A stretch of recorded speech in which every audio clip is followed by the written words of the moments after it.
Dia, pessoal. Bom dia, Graciela. Bom dia, José Carlos. Estamos reunidos para realizar, né, a proposta da atividade do PROEF, que tem como objetivo a aplicação de um vídeo em sala de aula e observar, né, o comportamento dos alunos perante o conteúdo desse vídeo. O nosso grupo é formado por eu, Rafael, Graciela e o José Carlos. E o José Carlos teve como função a aplicação desse vídeo em sala de aula, né? José, poderia relatar para a gente qual foi a experiência que você teve na aplicação desses vídeos em sala de aula? Posso sim, bom dia, Rafael, bom dia, Graciele. Assim, a ideia inicial era aplicar para os sextos anos, mas eu achei que eles não iam ter maturidade, como eu dou aula para sexto, nono e primeiro, eu tinha aula no primeiro ano, eu fui aplicar o primeiro vídeo no primeiro ano. E aí, quando eu fui começar, o que eu pensei? Falei, não, deixa eu ver como é que eles vão ver, né, o primeiro vídeo que eles tinham que falar sobre quem que eram os atletas, e eu parei um pouco e perguntei para eles como foi o relato do vídeo, né, a pesquisa. E foi interessante que eles agiram do mesmo jeito. Todos eles falaram, tanto os meninos quanto as meninas, falaram que era só homem, Neymar, conforme foi apresentado no vídeo. E aí, ao questioná-los, eles falaram que assim, professor, a gente só conhece, a gente só tem referencial de homens. Por isso que a gente relatou homens. Nossa, a gente não lembrou das mulheres. E aí, eu resolvi, falei assim, não, já que foi desse jeito, foi bem parecido, eu resolvi passar os outros dois vídeos. E foi interessante porque as meninas, a reação das meninas no vídeo foi fazer também a mesma pergunta em relação ao vídeo 2. O que é coisa de menina? Como é que menina corre? Os meninos do primeiro ano fizeram igualzinho no vídeo. Tanto as meninas quanto os meninos. Então, e aí eu questionei eles também, mas por quê? Aí, porque a gente acha que menina não dá conta. Aí foi a discussão nossa, não, mas vocês, mulheres, já acham que vocês não dão conta? E aí, quando passou para o vídeo 3, que foi a reação delas foi melhor ainda. Que elas falaram assim, professora, a culpa é nossa. Porque a gente age de acordo com que todo mundo falou que era desse jeito, e a gente concorda e a gente deixa acontecer. Aí, com essa base, eu fiz com os meus no sexto anos. O vídeo do primeiro vídeo foi igual. Utilizei a mesma metodologia. O primeiro vídeo foi igual. O segundo, as crianças do sexto ano já agiram conforme as crianças do vídeo. Correndo aqui, gente forte. Não, e elas falaram assim, não, a gente não tem diferença entre menino e menina. E aí no terceiro vídeo, teve uma criança que falou assim, brincadeira de criança, menino e menina, é tudo a mesma coisa. E aí uma pergunta bem interessante que uma outra criança fez foi, será que essas crianças vão ter o mesmo pensamento quando elas crescerem? Sabe, assim, aí eu achei interessante ver a visão dos meninos dos sextos anos e ver a visão dos meninos do ensino médio e em qual momento que elas mudaram o pensamento delas. Foi uma reflexão assim, que fica para a gente. Você acha que as turmas de sextos anos, eles têm uma visão menos preconceituosa nesse sentido? Muito menos, muito menos. E que elas reclamaram muito. É que essa visão de diferença de menino e menina começa na casa deles. Começa com os avós, começa com os pais. Aí, por exemplo, tem uma menina que falou assim, professor, eu amo futebol, mas eu não posso jogar porque meu pai fala que isso é coisa de menino. Tem um outro que falou assim, professor, eu gostaria de jogar vôlei, mas meu pai não deixa eu jogar vôlei porque ele falou que vôlei é coisa de menina. E aí eu falo para ele. Você trabalha isso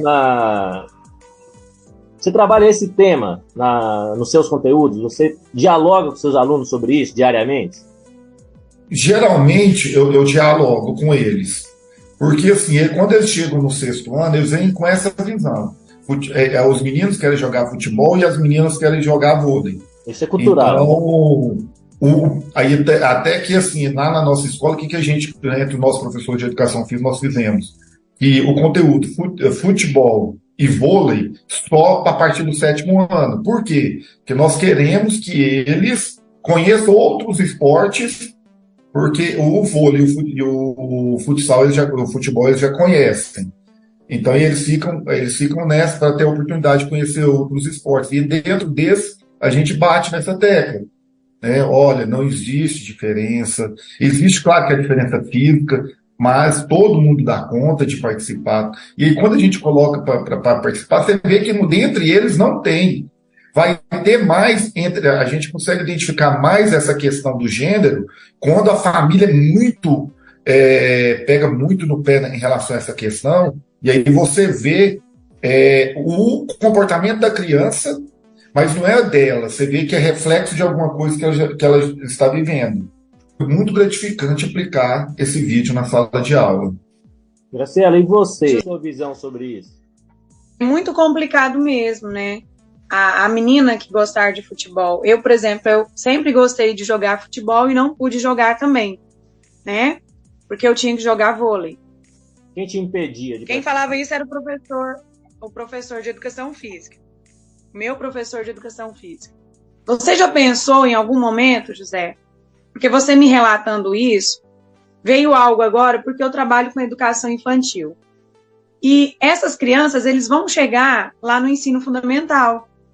E se a gente lá na base, ou mesmo você lá com a sua turma, apresentar esses vídeos para as famílias e a gente mostrar assim, essa preocupação do esporte na escola, começar a transformar essa cultura a partir da conscientização dos pais, das famílias, né? Tá chegando o Dia das Mães. E como a gente questiona as crianças, qual é a figura mais forte da sua casa? Feminina. As crianças vão falar, é minha mãe, ou às vezes vão falar, é minha avó. Eles sempre vão dizer isso. Eles veem na mãe ou na avó a pessoa feminina que está nessa posição de cuidar deles como uma mulher forte, uma mulher destemida, que encara qualquer dificuldade. Se a gente chegasse a apresentar esses vídeos para essas famílias, levantando esse questionamento, plantando uma sementinha, né? De vamos mudar a concepção.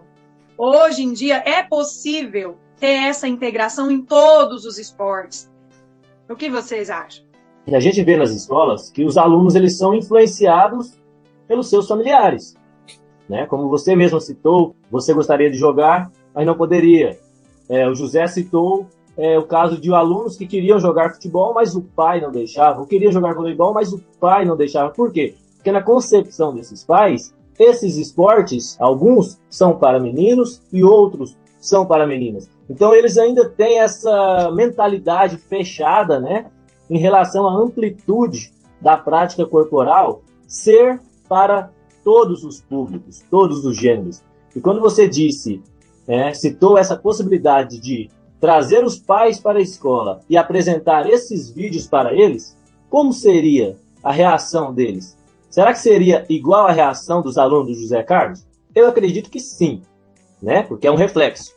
Mas seria uma boa oportunidade de trazer essa reflexão para os pais dos alunos e, quem sabe assim, né, conscientizá-los a mudar essa concepção, esse pré-conceito sobre a prática esportiva ser generalizada, né? E diversificada. Rafael, e essa questão do gênero, ela é tão interessante porque, assim, eu não sei como é que é na sua cidade, Rafael, eu não sei como é que é na sua cidade, Graciela, mas aqui eu deparei com uma coisa. Quando eu estava lendo o texto base nosso dessa semana, e aí eu tive a curiosidade de perguntar para os alunos do sexto ano especificamente como é que eram as aulas deles de educação física.